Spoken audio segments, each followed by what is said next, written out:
تو یہ مہربانی ہے نبی پاک علیہ السلام کی کہ ہم پر اجتماعی عذاب نہیں آتا، مگر ایک چیز ہو رہی ہے ہمارے ساتھ۔ علماء فرماتے ہیں کہ پہلے کے لوگوں کے عذاب میں جسم بدل دیے جاتے تھے، ان کے چہرے بدل جاتے تھے۔ آج اس امت کا عذاب یہ ہے کہ ان کے دل بدل دیے جاتے ہیں۔ اللہ فرماتا ہے ہم پھیر دیتے ہیں ان کے دلوں اور آنکھوں کو۔ حکیم الامت مفتی احمد یار خان نعیمی رحمت اللہ تعالی علیہ یہ آیت ذکر کرنے کے بعد فرماتے ہیں جس کا دل بدل جاتا ہے نا، اس کے اندر تین چیزیں آ جاتی ہیں۔ نمبر ایک، اس کو اطاعت میں لذت نہیں ملتی ہے، یعنی عبادت میں مزہ نہیں آتا۔ نماز پڑھے گا تو بور فیل کرے گا، کسی نیک کام کی طرف بلاؤ اس کو مزہ ہی نہیں آئے گا، اس کو لگے گا میں قید ہو گیا ہوں، میں پکڑا گیا ہوں، میں پھنس گیا ہوں۔ اللہ نے بنایا اور میرے دل کو اللہ کی یاد میں مزہ نہیں آ رہا، اس کا مطلب کیا ہوا؟ حالانکہ دلوں کا سکون رب نے خود قرآن میں فرمایا ہے، الا بذکر اللہ تطمئن القلوب، بے شک اللہ کے ذکر میں دلوں کا چین ہے۔ جب رب نے دل بنایا اور رب فرما رہا دلوں کا چین میرے ذکر میں ہے، مجھے کیوں نہیں مزہ آ رہا؟ کہیں دل بدل تو نہیں گیا، کہیں دل پلٹ تو نہیں گیا؟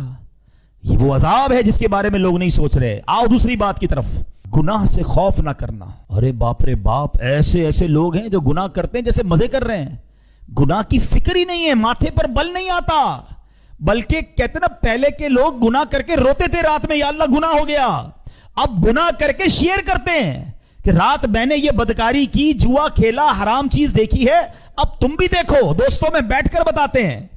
ایک میں نے روایت پڑھی تھی، اتنا دل ہلا دینے والا جملہ تھا کہ کتنا بدبخت ہے وہ شخص جس نے گناہ کیا، اللہ نے اس کے عیب پر پردہ ڈالا، کسی کو پتا نہیں چلا، مگر وہ خود اپنے دوستوں کو بتاتا ہے کہ میں نے یہ گناہ کیا ہے۔ رب نے چھپایا اس کا گناہ، مگر اس نے خود آشکار کیا کہ نہیں میں تو یہ بھی حرام کام کرتا ہوں۔ ذرا غور کریں کہ اتنا بے خوف ہوں کہ دنیا کو بتا رہا ہوں میں اللہ کو ناراض کر رہا ہوں، اللہ میرا کچھ نہیں بگاڑ سکتا، کہتا نہیں ہے، مگر کیا یہ انداز نہیں ہے؟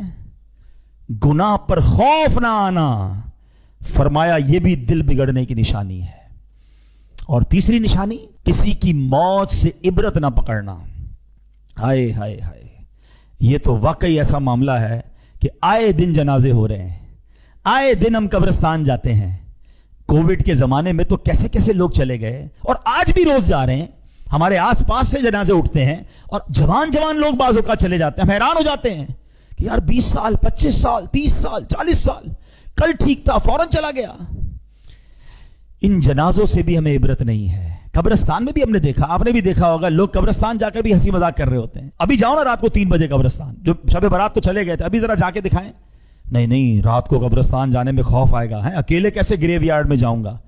آج تمہیں زندہ ہو کر قبرستان جانے میں خوف آ رہا ہے، 4 دوست بھی ساتھ لے جاؤ، جب یہی دوست کاندھے پر اٹھا کر قبر میں ڈال آئیں گے تب خوف نہیں آئے گا؟ تب کی تیاری کب کرو گے؟ ورنہ کہیں بگڑے دل کے ساتھ دنیا سے چلا گیا نا، پھر تو مارا جاؤں گا۔ اگر عبادت میں دل نہیں لگ رہا تو اللہ سے ہی مانگو۔ دیکھو نبی پاک کی دعا کتنی پیاری ہے، اللہم اعنی علی ذکرک و شکرک و حسن عبادتک، اللہ میری مدد کر۔ اللہ سے ہی مدد مانگ رہے ہیں کہ میں تیرا ذکر کروں، تیرا شکر کروں، تیری اچھی عبادت کروں۔ ہم اللہ سے مدد مانگے نا، یا اللہ میں تیری عبادت کرنا چاہتا ہوں، میرا دل نہیں لگ رہا ہے، مانگو نا اس سے۔